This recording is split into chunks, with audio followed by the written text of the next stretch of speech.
Assalamualaikum warahmatullahi wabarakatuh. Nah, video kali ini tentang mempelajari tentang diskriminan, ya.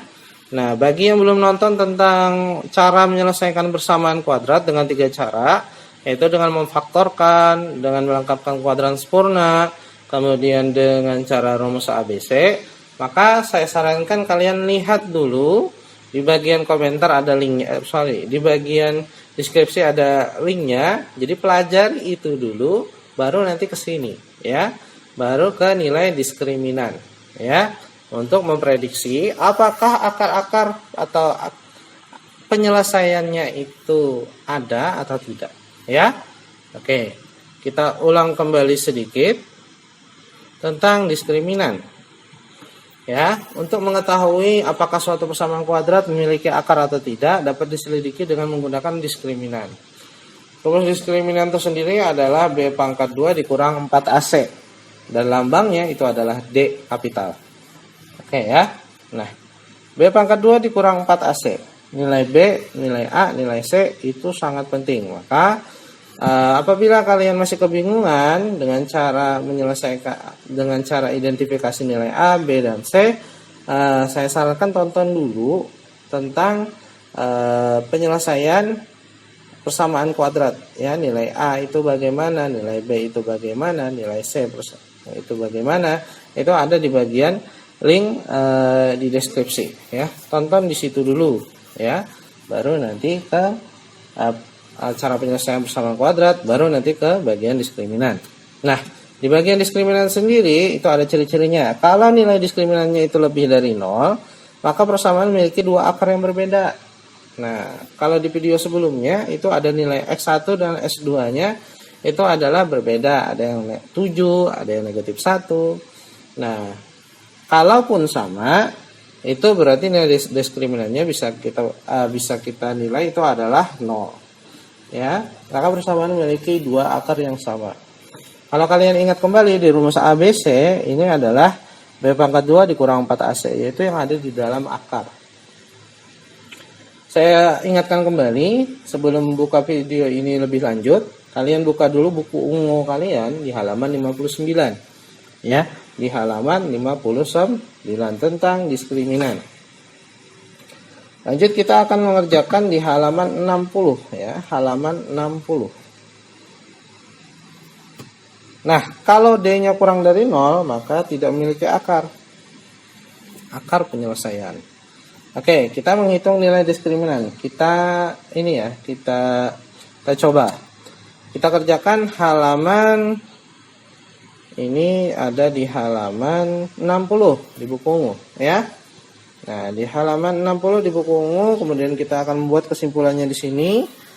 Nah, di awal, ya. Oke. Kita buat tabelnya, ya. Identifikasi A, B, C dulu, ya. Baru dapat akarnya, baru jenis akarnya. Saya tambahkan kolom baru, ya, tidak seperti yang di sini. Kalau di sini kan nggak ada kolomnya lagi. Untuk ininya saja, karena menurut buku ini kalian sudah paham tentang nilai A, B, dan C. Nah, untuk memfasilitasi teman-teman yang baru lihat sekarang, nah, silahkan kalian di slide berikutnya akan tampil nanti ada nilai A, nilai B, nilai C, baru kita hitung diskriminannya, ya.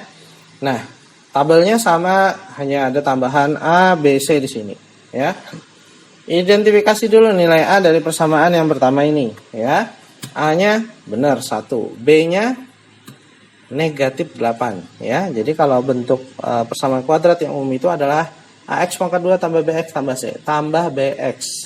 Nah, berarti B-nya itu adalah koefisien dari X, dan itu hubungannya dengan AX pangkat 2 itu adalah selalu tambah. Kalau di sini pengurangan, itu berarti adalah penjumlahan dengan bilangan negatif, maka B-nya negatif 8. C-nya 7, ya. Nah, nilai diskriminannya gimana? Oke, kita masukkan rumus B pangkat 2 dikurang 4AC. B-nya negatif 8. A-nya 1. C-nya 7. Negatif 8 pangkat 2 dikurang 4 kali 1 kali 7. Dapat 64 dikurang 28, hasilnya 36. Dan 36 itu lebih dari 0. maka memiliki jenis akar yang berbeda, ya. Dan akar-akarnya adalah 7 dan 1. Kita bisa faktorkan, ya. Nah, ya, selanjutnya persamaan kuadrat, ya, diskriminannya lebih dari 0. A-nya 1, B-nya ya benar 4, C-nya negatif 21. Nah, sekarang nilai diskriminannya kita ubah, kita isi, ya. B pangkat 2 dikurang 4AC. Nah, B-nya 4, A-nya 1, C-nya negatif 21. Hasilnya adalah 16 tambah 84 atau 100. Dan ini sama, lebih dari 0 juga. Berarti jenis akarnya berbeda juga, yaitu jenis akarnya negatif 7 juga, ya. Negatif 7, ya. Kenapa seperti itu? Kok tahu? Nah, karena intinya seperti ini aja. Kalau kita ingat, ya, ini, ya. Nah, kalau dijumlahkan itu hasilnya adalah negatif 21. Nah, negatif 21.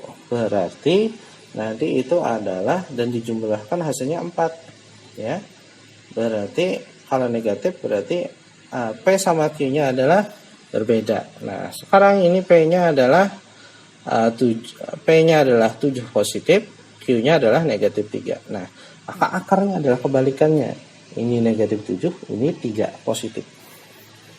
Nah, ya, di bagian kalau kita ingat di slide sebelumnya, di video sebelumnya ada tentang menjelaskan ini, ya. Jadi akarnya berbeda. Lanjut. Ini 1, B-nya negatif 8, C-nya 16. Diskriminannya berapa? Kita hitung. 64, D-nya sama dengan 0. Oke. Nah, kalau diskriminannya sama dengan 0, maka akarnya adalah kembar. Atau bahasa kita itu adalah bentuk kuadran sempurna, ya. Jadi 16 ini adalah bentuk kuadran sempurna. Kalau kalian ingat, ini adalah soal yang kita pernah kerjakan, ya. Yang pernah kita kerjakan itu ada di buku ungu atau di buku paket itu di halaman, atau pernah saya contohkan, ya. Pernah saya contohkan di slide sebelumnya, ya, yang dimana nilai setengah dari itunya adalah negatif 4. Ya, setengah dari B-nya itu adalah negatif 4.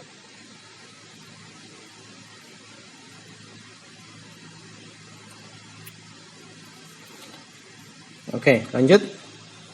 Nah, kembar, ya. A-nya 1, B-nya 10, C-nya 25, ya. Diskriminannya berapa? Oh, 0 juga. Oke, otomatis kembar lagi nih. Jadi, untuk mengisi ini pasti sudah sama. Nggak usah lagi diisi faktorkan atau segala macam, karena dipadahkannya atau diberitahunya bahwa itu kembar. Nah, ini A-nya 2, B-nya negatif 12, C-nya 10. Kita cek diskriminannya. Oke, nilai diskriminannya adalah positif 64. Ini lebih dari 0. Berarti akarnya berbeda. Nah, kita cari. Oh, ternyata 19 dan negatif 13. Ya. Nah, seperti itu. Ya. Oke. Lanjut. Nah, ini 81 dengan rumus yang ini 0. Oke, berarti akarnya 4,5 juga. Ini A-nya, B-nya, C-nya. Oke. Nah, diskriminannya negatif, maka tidak punya akar. Ya. Tidak memiliki akar. Enggak usah diisi X1 sama X2-nya.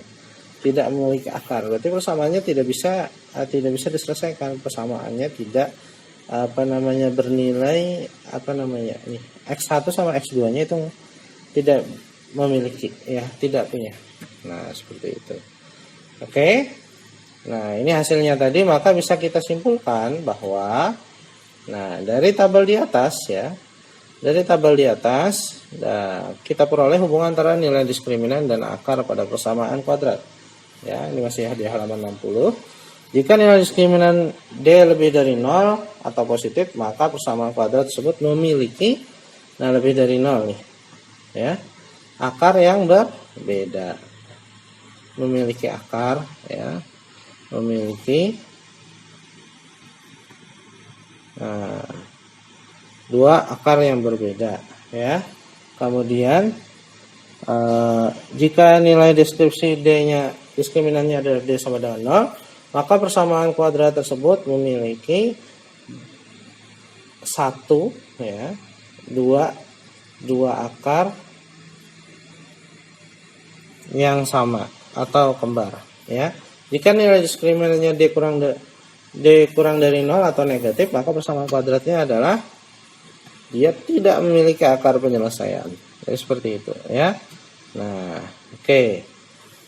Untuk nilai diskriminan sampai di sini dulu. Nanti kita akan lanjutkan ke bagian tentang sifat-sifat akar dari penyelesaian. Kemudian juga menyusun persamaan dari akar-akar yang kita ketahui.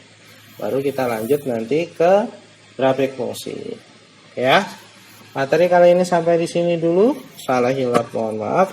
Wassalamualaikum warahmatullahi wabarakatuh.